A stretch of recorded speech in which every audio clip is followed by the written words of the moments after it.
yaitu tafsir surat Yusuf ayat yang ke-63 sampai 66.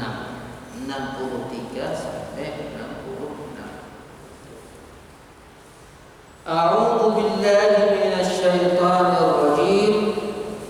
Falamma raja'u ila abihim qalu ya abana muni'a minnal kailu fa arsil ma'ana akhana nabtal wa inna lahu lahafizun wa inna lahu lahafizun. Qala hal amanukum alaihi illa kama amintukum ala akhihi min qabl fallahu khairun hafidha wa huwa arhamur rahimin.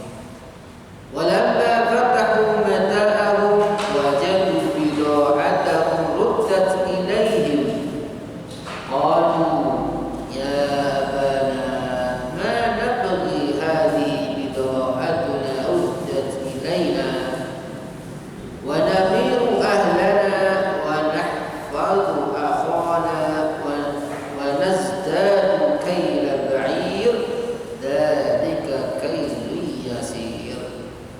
Qala lan nursilahu ma'akum hatta tu'tuni mawthiqan min Allah la ta'tunnani bihi illa an yuhata bikum falamma atahu mawthiqahum qala Allahu ala ma naqulu wakil. Masyaallah muslimin yang dirahmati Allah Subhanahu wa taala, ayat ini masih sangat terkait ya, terhubung dengan ayat sebelumnya di mana kemarin sudah kita terangkan bahwa putra Nabi Yakub ini ke Mesir untuk mendapatkan gandum atau bahan makan. Karena pada tahun-tahun itu terjadi tahun paceklik. Dan akhirnya ya, ketemu Yusuf, tetapi Yusuf tidak tahu, tetapi saudaranya tidak tahu itu Yusuf. Tapi Yusuf ingat bahwa itu adalah saudaranya. Maka ya, selain diberikan apa yang mereka beli, yaitu dapat jatah, kemarin saya sampaikan satu orang adalah lebih 150 kg, ya. Namun di samping itu Nabi Yusuf ya ada permintaan kepada mereka agar membawa saudaranya, ya, saudara mereka seayah yaitu Bunyamin. Bunyamin ini adalah saudara seayah seibunya Nabi Yusuf alaihi salam. Ya, dengan janjian nanti kalau kamu membawa Bunyamin akan aku berikan, bahkan dapat tambahan karena setiap orang dihitung jatahnya adalah per kepala. Dan kemarin ya di ujung kisah sengaja ya Nabi Yusuf ini mengembalikan ya, selain diberikan servis terbaik juga mengembalikan dinar atau alat tukar ketika itu ya untuk membeli gandum itu dikembalikan, dibawa pulang ya oleh anak-anak Yakub ini, dan mereka tidak sadar. Baru ketika dibuka di rumah ternyata uangnya dikembalikan. Tentu tujuannya adalah Yusuf melakukan demikian itu agar Yusuf nanti agar saudara-saudara Israel ini nanti adalah kembali kepada Yusuf ya dalam kesempatan yang akan datang dengan membawa Bunyamin. Maka dalam ayat ini sekalian disampaikan kelanjutan daripada kisah tersebut. A'udzu billahi minasy syaithanir rajim. Falamma raja'u, maka ketika mereka anak-anak Nabi Yakub itu pulang ila abihim ya kembali kepada ayahanda mereka yaitu Nabi Yakub, sudah sampai ke rumah ya mereka lapor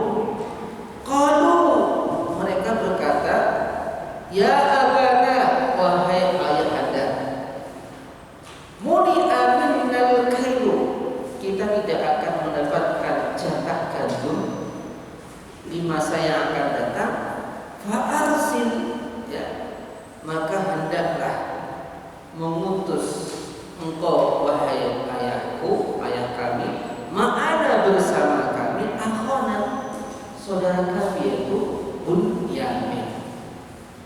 Naktar, ya, agar kami nanti bisa dapat jatah kembali untuk membeli gandum di Mesir. Wa inna, dan sesungguhnya kami lahu kepada Bunyamin lahafidun, sungguh kami akan menjaganya. Jadi mereka masih ingat perbuatan mereka yang mana mereka mengkhianati ayahandanya dengan menyanyiakan Yusuf, bahkan ya disengsarakan oleh mereka. Jadi mereka merayu ayahandanya supaya Bunyamin diutus, ya, dibiarkan pergi bersama mereka. Qala, berkatalah Nabi Yakub, hal amanukum alaihi illa kama amintukum ala akhihi min qabl. Hal amanukum, apakah, ya, kalian semua ini memberikan keamanan kepada kepada Bunyamin, illa kama amintum, kecuali sama ketika kalian itu mengamankan Nabi Yusuf min qabl, sebelumnya, yaitu apa? Sebelumnya kamu juga ngomong seperti itu, kami akan menjaga Nabi Yusuf. Apa akan kamu ulang lagi kejadian itu? Ya, artinya Nabi Yakub, ya, mempertanyakan, ya, janji yang dulu pernah mereka lakukan, mereka langgar. Ini mau diulang kedua kalinya.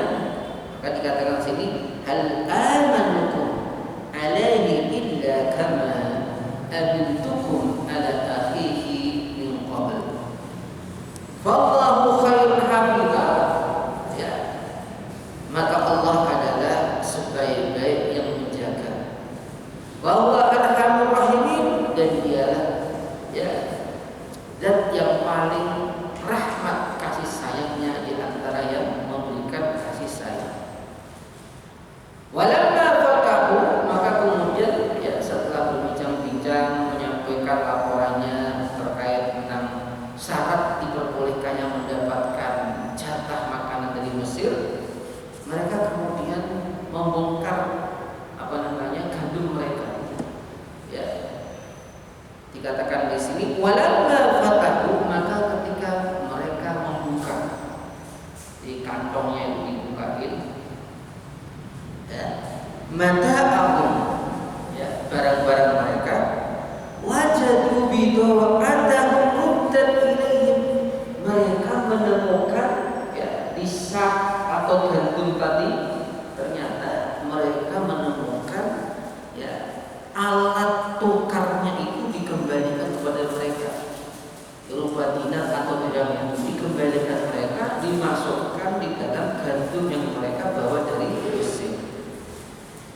Ya, ketika mereka melihat semacam itu, qalu, mereka menyampaikan ucapan kepada Nabi Yakub, ya abana, wahai ayah kami, mana pergi, ya, mana pergi, apalagi yang diinginkan, apalagi yang kami inginkan, atau apalagi yang kita inginkan. Hadhihi bidawatuna, ini loh uang kami aja, uang kita dikembalikan. Ruddat ilaina wa nabiru ahlana, dan kami nanti, ya, ketika Bunyamin diizinkan pergi bersama kami bisa memberikan makanan atau mencukupi kebutuhan makanan keluarga kita. Wa nahfadhu akhwana, dan kami bisa menjaga saudara kami yaitu Bunyamin. Wa nazdad, dan lebih. Jadi ada semacam jaminan oleh mereka, kami nanti tidak akan mengulangi kesalahan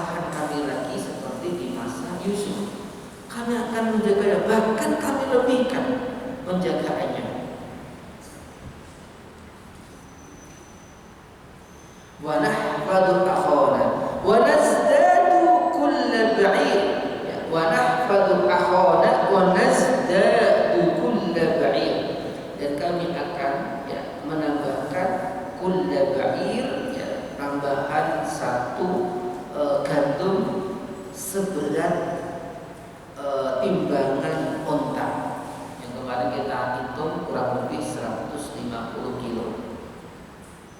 Jadi mereka itu setiap orang dapat jatah ya muatan sebesar muatan onta, artinya sesuai dengan muatan yang dipakai ketika itu memakai onta. Nah, ketika Bunyamin ini dibawa, dia akan mendapatkan jatah sendiri, artinya apa? Bertambah. Yang saya katakan manazdani, dan kami mendapatkan tambahan ya kaila bahir ya seberat ya timbangan atau seberat muatan onta. Dzalika tambahan tersebut kailun yasir adalah sesuatu yang mudah bagi penguasa Mesir. Bagaimana respon Nabi Yakub? Qala, berkatalah Nabi Yakub, lan ursilahu aiwa. Jadi orang tua ini dia masih ingat betul anaknya seperti apa. Maka jawabannya adalah lan ursilahu. Dulu sudah saya pernah ingatkan bagi lan itu menafikan sesuatu selama-lamanya. Jadi tidak ada kemungkinan celah. Ya. Kan di sini dikatakan qala lan ursilahu. Anak-anakku, ya aku putuskan tidak akan kami melepaskan, memutus Bunyamin bersama kalian. Hatta tu'tuni, sampai kalian mau memberikan kepadaku mautsiqam minallah. Mautsiqam minallah itu artinya adalah ya, janji yang diikat begitu kuat atas nama Allah Subhanahu wa taala. Jadi tidak hanya sumpah. Kalau sumpah pun namanya yamin, ya, demi Allah aku akan melakukan demikian. Tapi kalau mautsiqam ini lebih kuat, Pak. Tidak hanya dia bersumpah atas nama Allah, tapi diikat dengan ikatan ada apa? Ada perjanjian lain.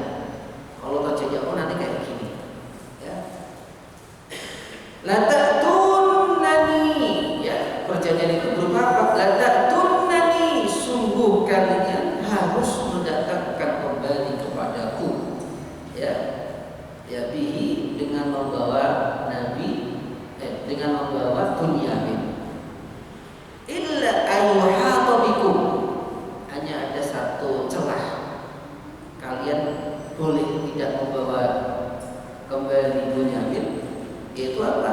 Illa ayyuhata bikum, kecuali ketika kalian ini binasa, ya, artinya terjadi musibah yang menimpa mereka sehingga mereka ini gagal membawa kembali Nabi, membawa kembali Bunyamin. Falamma atauhu, maka ketika mereka memberikan kepada Nabi Yakub mautsiqahum, memberikan perjanjian mereka yang diperkuat, qala, berkatalah Nabi Yakub, ya, karena tidak ada saksi lain kecuali ya mengatakan Allah, maka dikatakan Allahu ala ma naqulu wakil, dan Allah lah ala ma naqulu, terhadap apa yang kita ucapkan, wakil, ya, wakil itu sebagai saksi juga bisa. Artinya apa? Ya, hanya kepada Allah kita menyerahkan sekarang ini sudah. Kalau terjadi sesuatu itu adalah sudah takdir. Tapi kalau belum, harus maksimal usaha sedemikian rupa sehingga dia bisa melampaui berbagai macam kesusahan. Bapak Ibu yang dirahmati Allah Subhanahu wa taala, jadi kisah ini masih berkaitan dengan kisah kemarin. Kita akan mencoba mengambil beberapa pokok pembahasan dan pelajaran yang dapat kita ambil. Jadi ketika putranya yang jumlahnya kemarin ya 11, ya, ini mereka pulang dari Mesir membawa barang-barang yang mereka beli dari Mesir. Nah, sebelum menurunkan barang-barang itu, lapor kepada ayahnya, "Wahai ayah, ini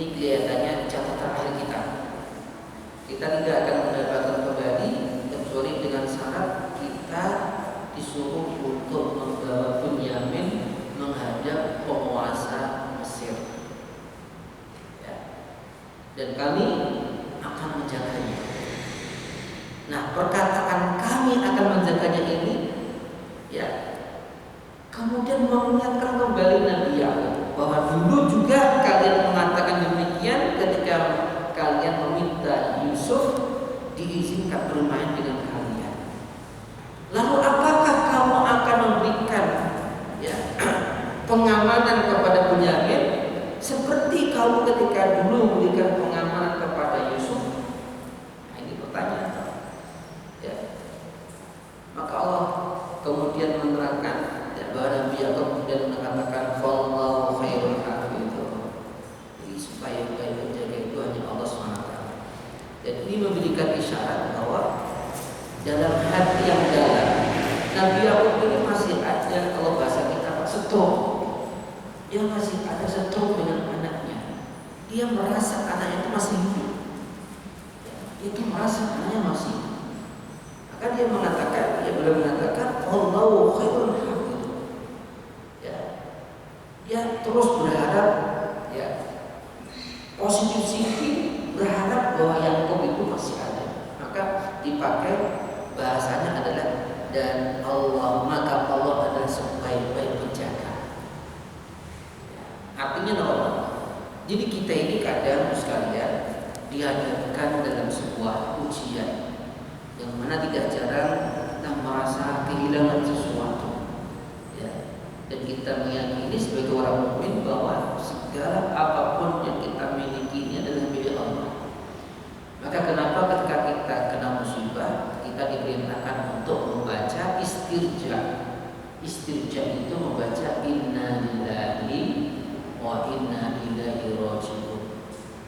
Itu terkait apapun musibah yang menimpa kita.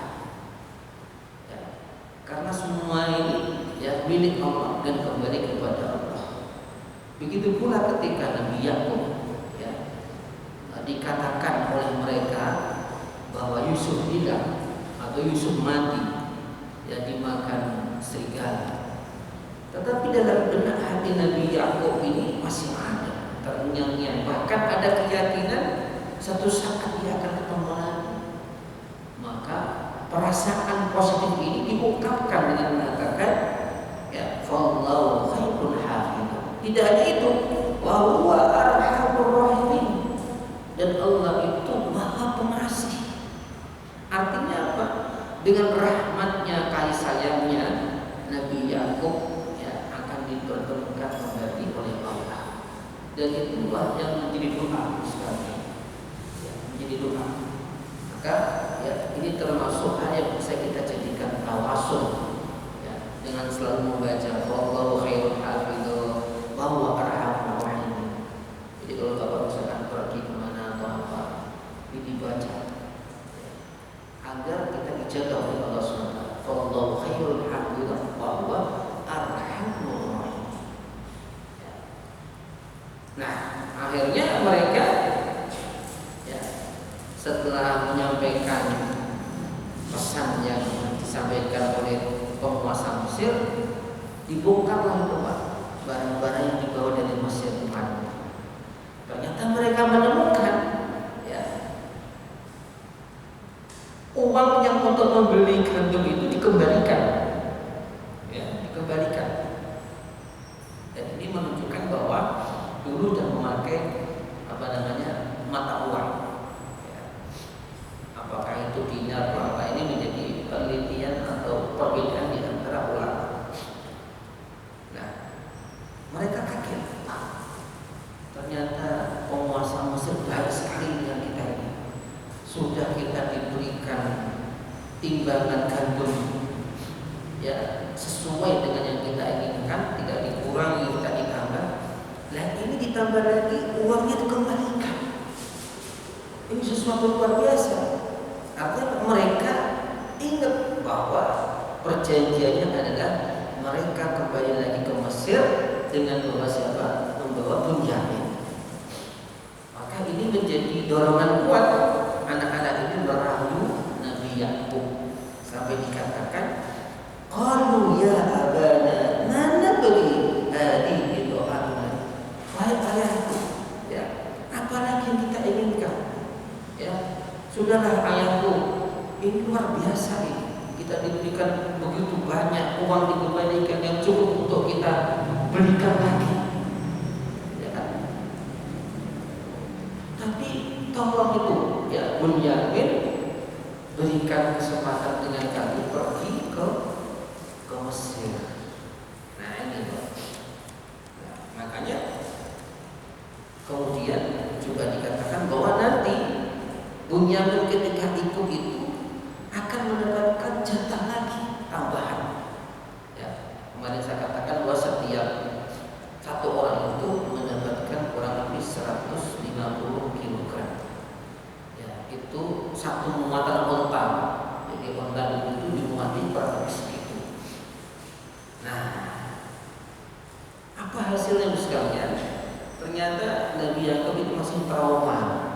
Ya, bagaimanapun ingatan kepada anaknya ini semakin kuat, ya, takut kejadian itu menimpa kembali. Dan ini wajar sebagai manusia, ya, agar tidak terulang kembali. Maka orang mukmin sekalian, ya, diperintahkan untuk selalu bisa mengambil pelajaran yang telah terjadi atau menimpanya, agar tidak terjatuh kepada lubang yang sama. Sampai dikatakan oleh Rasulullah SAW, ya, bahwa orang mukmin itu tidaklah mungkin jatuh pada lubang yang sama. Cuma, mengapa kebanyakan kita orang Islam itu saling lupa, sehingga kesalahan itu diulang lagi. Baik itu dalam tingkatan kita sebagai individu maupun keluarga maupun umat. Umat ini sering lupa bahwa dulu pernah kejadian ini. Kita itu mengapa kekurangan kita tidak pandai mengarsipkan masalah. Arsip itu artinya apa? Ditata, oh ini kejadiannya kayak gini, nanti kayak gini. Ya, tentu ini pelajaran yang luar biasa. Maka kenapa dalam Muqaddimah Ibnu Khaldun ini salah satu ulama ahli sosiologi. Ya, dalam muqaddimahnya itu luar biasa Pak, belum isinya. Ya, yang sangat terkenal itu muqaddimahnya. Muqaddimah itu kata pengantarnya. Ya, dikatakan di situ bahwa sejarah itu akan berulang semua. Cuma bentuknya, caranya berbeda. Akan berulang. Baik itu terkait individu, masyarakat maupun bangsa. Maka Al-Quran sekalian, ya, sebagai kitab petunjuk telah memberikan gambaran-gambaran. Ya, Yusuf ini kan, atau kisah Nabi Yusuf ini kan tidak lain gambaran daripada kondisi masyarakat ketika itu. Ada orang yang begitu luar biasanya, pasti nanti ada orang yang dengki, ya, ada orang yang iri, dan itu akan terjadi walaupun orangnya bisa berbeda. Begitu pula kejadian ini antara hubungan anak dan ayah bisa jadi terjadi menimpa siapapun walaupun orangnya berbeda. Nah, kembali lagi itu sekalian, Nabi Yakub ini ingat, ya, bagaimana dulu, ya, ingatannya itu terbawa ketika Nabi Yusuf diserahkan kepada mereka, katanya diajak bermain, ya, kemudian ternyata akhirnya mereka meninggalkan Yusuf, bahkan dikatakan Yusuf meninggal. Maka Nabi Yusuf dengan tegas mengatakan, lan ursila, ya, aku tidak akan merelakan Bunyamin pergi bersama kamu. Ya, namun ini kan dalam kondisi darurat Pak. Karena kalau mereka ini tidak pergi ke Mesir, tidak menuruti apa yang diminta penguasa Mesir, mereka tidak akan mendapatkan jatah makan. Ini kan ada pertimbangan-pertimbangan namanya.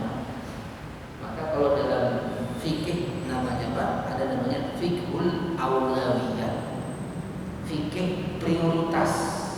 Jadi kadang kita itu dalam hidup sekalian itu dihadapkan pilihan-pilihan yang baik semuanya, pilihan-pilihan yang mana memiliki dampak negatif semuanya. Maka di sini kita diberikan oleh akal Allah SWT, diperintahkan untuk memilih mana yang paling ringan akibat buruknya.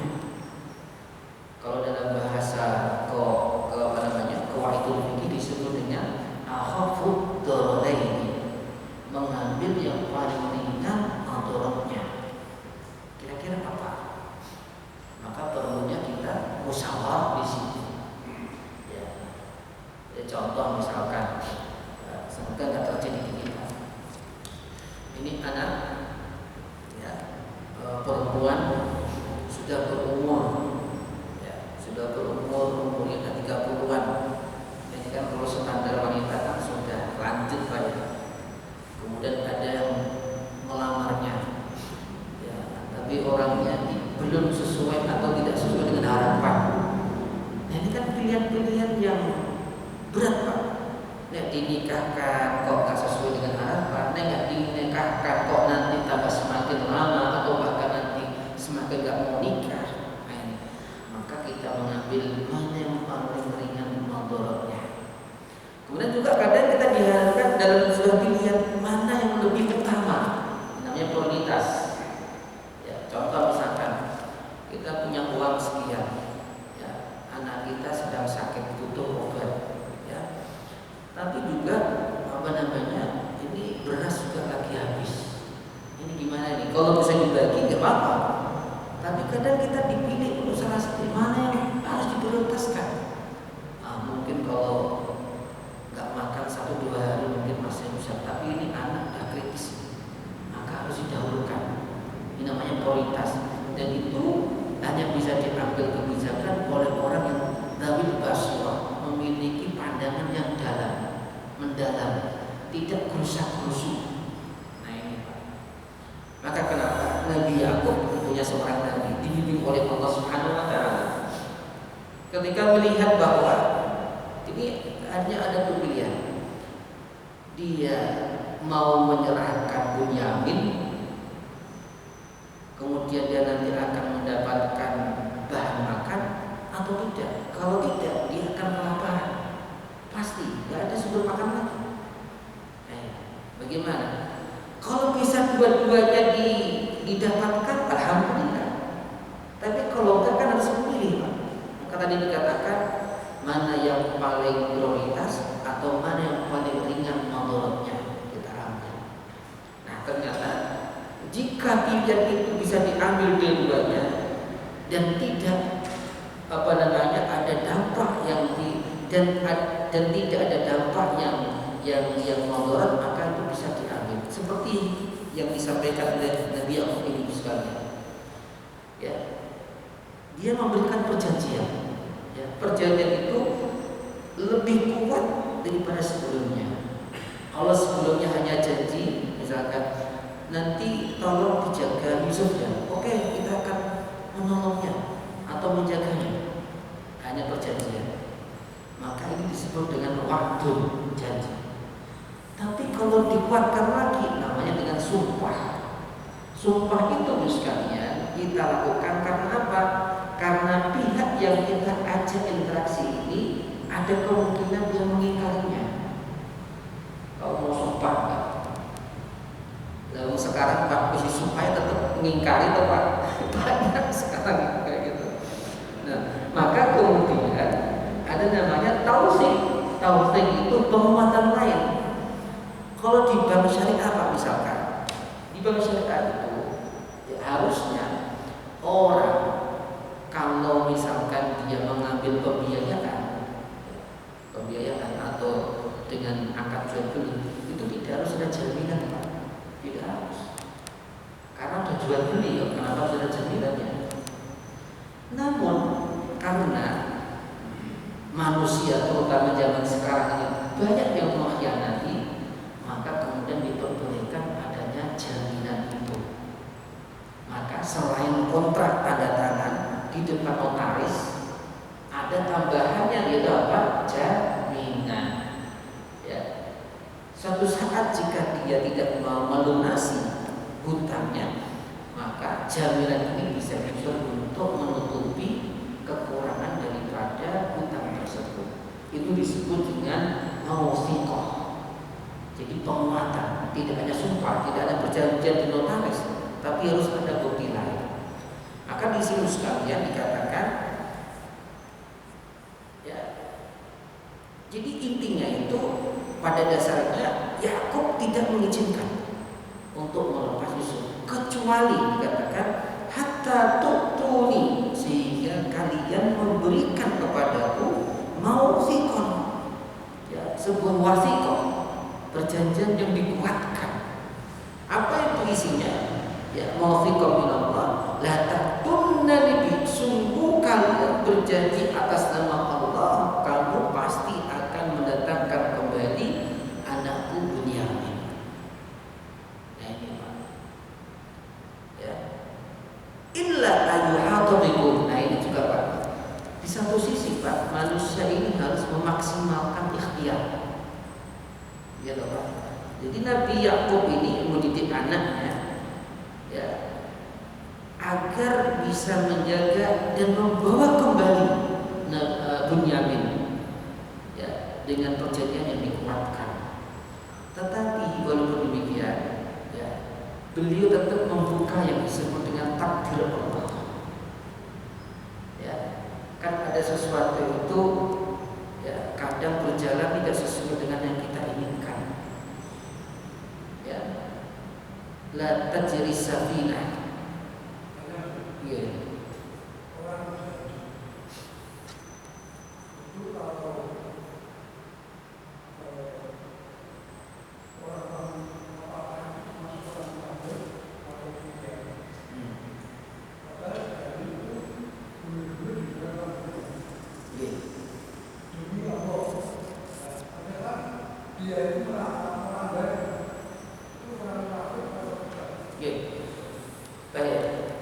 Jadi pertanyaannya sekalian, bagaimana orang yang sudah berjanji apalagi bersumpah kemudian dia mengkhianatinya?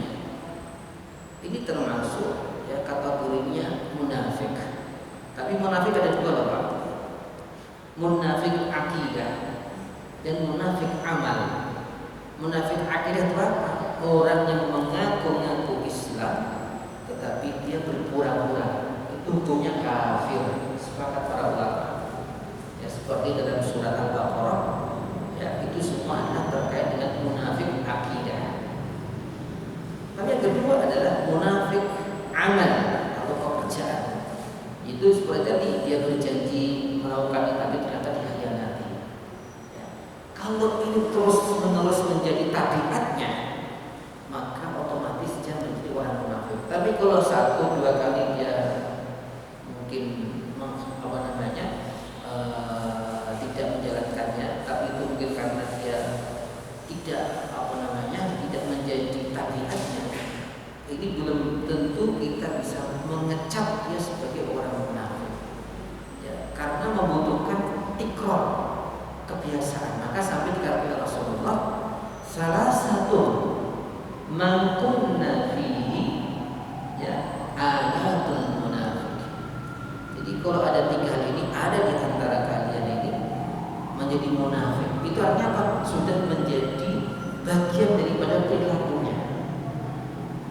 Mohon maaf ya, sejujurnya kita pasti pernah berbohong, ya, kita pasti pernah berbohong, tapi itu bukan menjadi perilaku kita. Kita sadar itu salah. Nah kalau orang munafik sekalian itu menjadi tren kepribadiannya. Maka dikatakan, ya, ayatul munafik salasa. Ayat atau tanda orang munafik itu tiga. Yang pertama adalah idza wa'ada ahlafa. Kalau dia janji, ya, dia dipastikan sering mengkhianatinya, sering melayani.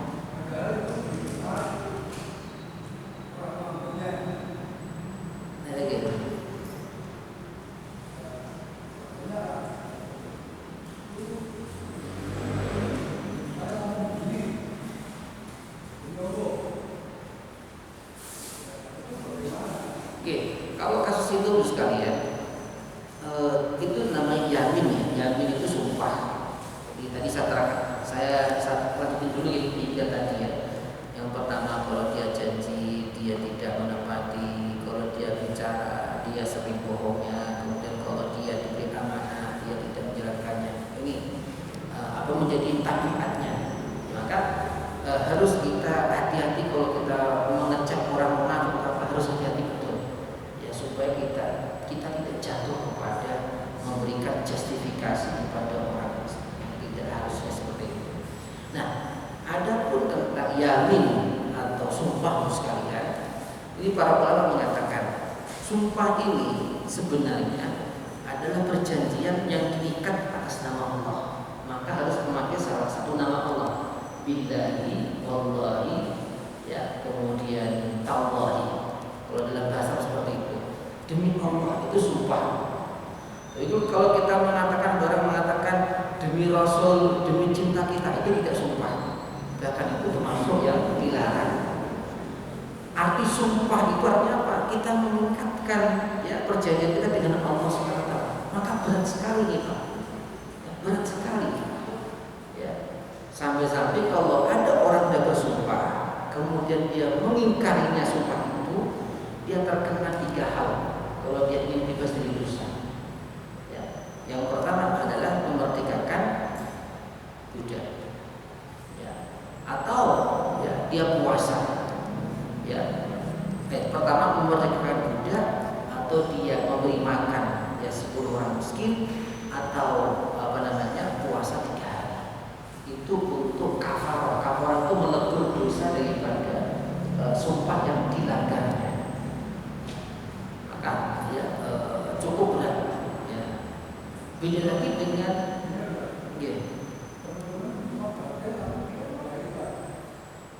batin.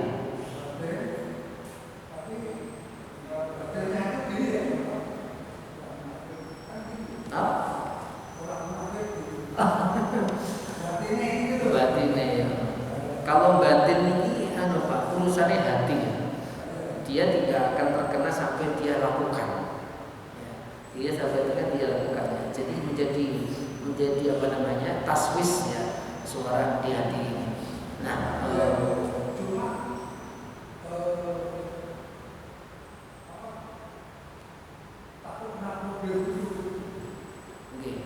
makanya kalau orang sudah terbiasa bersumpah, biasanya itu adalah orang yang suka bohong. Maka diriwayatkan sekalian, siapa Imam Syafi'i. Imam Syafi'i itu dikisahkan termasuk orang yang tidak pernah sumpah. Karena katanya orang yang sering sumpah itu jadi sering bohongnya. Ngapain butuh sumpah kalau dia itu percaya? Ya orang kalau sering sumpah itu sering bohong. Kan dulu di Mesir Pak, di Mesir itu sudah menjadi kayak buah bibir, dalam artian pedagang-pedagang itu sering ngomong, wah ini bagus, wallahi, ini beli wallahi, dikit-dikit wallahi. Maka kemudian dibahas oleh Al-Quran, la yu'akhidukumullahu billaghwi fi aymanikum walakin yu'akhidukum ma'aqatum ayman. Jadi Allah tidak akan mengambil, artinya tidak mengambil dosa jika kamu bersumpah karena Allah belum lupa, tidak ada niatan bersumpah, hanya sekedar ucapan di omongan. Ya kayak pedagang sumpah, wah ini bagus ini, tapi hatinya nggak niat sumpah, dia hanya diucapkan saja. Nah, ini tidak termasuk sumpah. Tapi sumpah itu harus ada niat yang atas nama Allah Subhanahu wa Ta'ala. Jelas kan?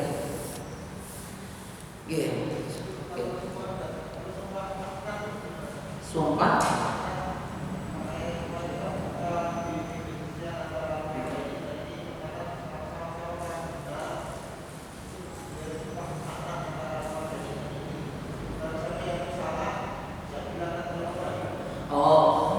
itu mula'anah.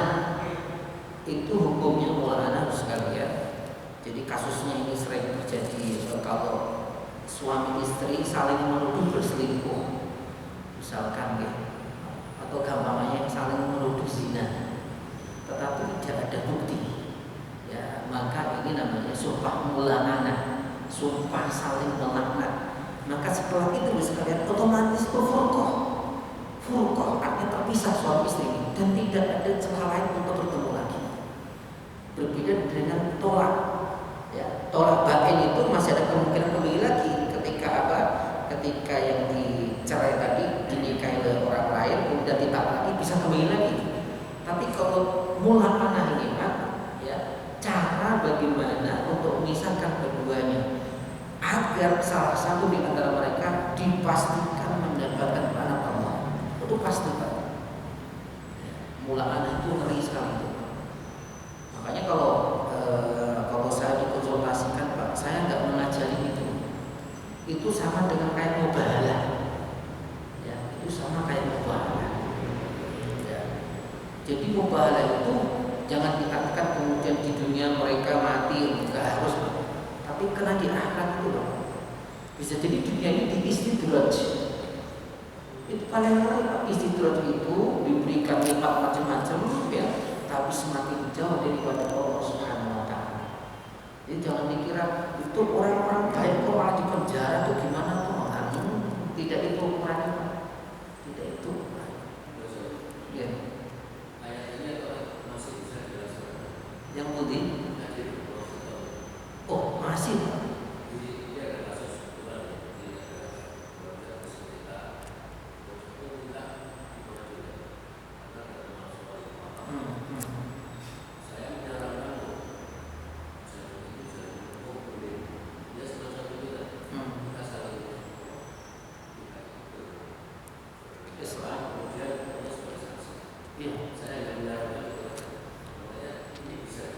Bisa, Pak. Sangat jangan masih bisa sama sekali. Iya betul.